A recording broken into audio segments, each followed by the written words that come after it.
Fest കാണാൻ പോവുക. കൊച്ചുള്ളവരുടെ കൂട്ടാണ് ഇതെല്ലാം കൂടെ കണ്ടപ്പം. ഹായ്, ചെങ്ങന്നൂർ ഫെസ്റ്റ് കാണാൻ പോവുക.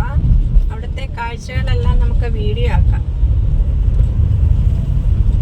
ഉപകരണങ്ങളും ഒരു കുടക്കീഴിൽ അണിനിരത്തിക്കൊണ്ടുള്ള പ്രത്യേകതയാണ്.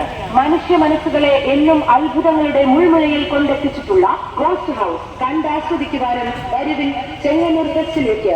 അത്ഭുതങ്ങളുടെ മായാലോകം നിങ്ങൾക്കായി തുറക്കുന്നു ഗോസ്റ്റ് ഹൗസ്. അത് തീർച്ചയായും നിങ്ങൾക്ക് ഒരു അത്ഭുതമാണ്, ആനന്ദമാണ്. ഈ പക്ഷികളോടൊപ്പം നിങ്ങൾക്ക് സെൽഫി എടുക്കുവാൻ അവസരം.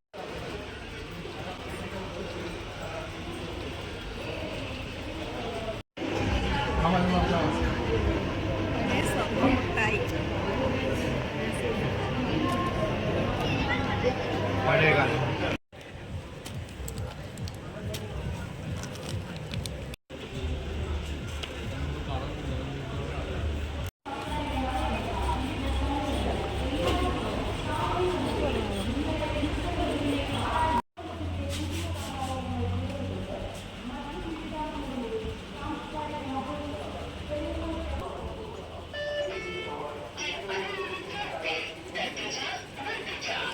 പഴയകാല മിഠായികളാണ്.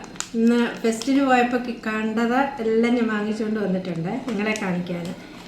ഇതുണ്ടോ, പഴയ നാരങ്ങ മിഠായി ഉണ്ട്. ഇത് കണ്ടോ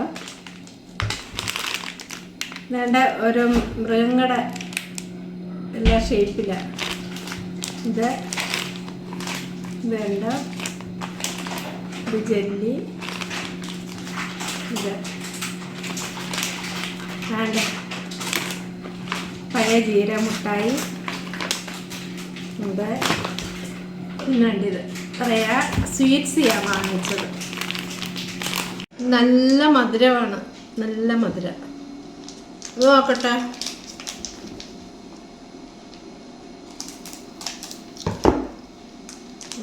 പുളിമുട്ടായിയാ. പൊട്ടിച്ച് നോക്കട്ടെ.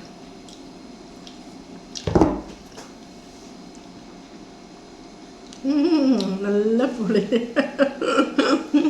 പുളിമുട്ടായി. നമ്മുടെ പണ്ടത്തെ ആ മുട്ടായി പുളി തിന്നുന്ന പോലെ ഇരിപ്പുണ്ട്. നല്ല പുളിമുട്ടായി. സ്വർണ്ണമുട്ടായി.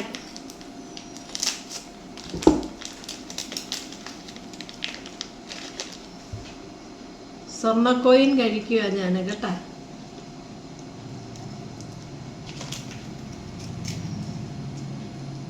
അല്ലേ,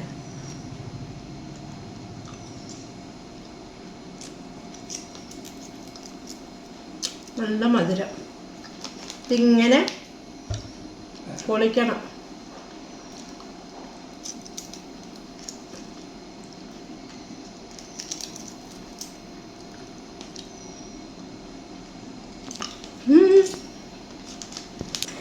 കൊച്ചുള്ളവരുടെ കൂട്ടാണ് ഇതെല്ലാം കൂടെ കണ്ടപ്പം. ഇത് കണ്ടോ, ഭയങ്കര മധുരം, നല്ല മധുരം. ഷുഗർ പിടിക്കാതിരുന്നാൽ മതി. ഇതെല്ലാം കൂടെ ഞാൻ എപ്പോൾ തിന്ന് തീർക്കും. ഞാൻ സോപ്പ് 100 രൂപയുടെ സോപ്പ് വാങ്ങിച്ചു.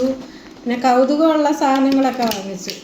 ഇതുണ്ടോ, ഇത് 2 പേനയ, 2 കളറിൽ ചുമ്മാ വാങ്ങിച്ചു. ഒരു നെയിൽ കട്ടർ ഉണ്ടായിരുന്നു, പക്ഷെ എന്നാലും അത് ചുമ്മാ തന്നെ വാങ്ങിച്ചു. പിന്നെ 2 വിലയുള്ള പാത്രങ്ങൾ വാങ്ങിച്ചു. പിന്നെ 2 പിച്ചാത്തി എനിക്ക് ഇഷ്ടപ്പെട്ടോണ്ട് അത് വാങ്ങിച്ചു. പിന്നെ ഒരു അരിപ്പ വാങ്ങിച്ചു. അരിപ്പൊക്കെ ഇരിപ്പുണ്ട്, എന്നാലും ഒരെണ്ണൂടെ വാങ്ങിച്ചു. ഇത് പിച്ചാത്തി തേക്കാനുള്ളത്. പിന്നെ ഇത് ഒരു തവ ചെറുത്. ഇത്രയും വാങ്ങിച്ചു. എനിക്കെല്ലാം കൂടെ 350 രൂപയായി എല്ലാം കൂടെ വാങ്ങിച്ചതിന്.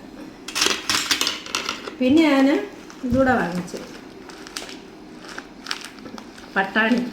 പണ്ടത്തെ ഗ്രീൻ പീസ് ഇങ്ങനെ ചെറുത് വറുത്തത്, പട്ടാണി എന്ന് പറയത്തില്ലേ, അതൊക്കെ കാണുമ്പം ഈ ഉത്സവപ്പറമ്പിലൊക്കെ പോകുമ്പോൾ വാങ്ങിക്കത്തില്ലേ കുറിക്കാൻ, അതും വാങ്ങിച്ചു.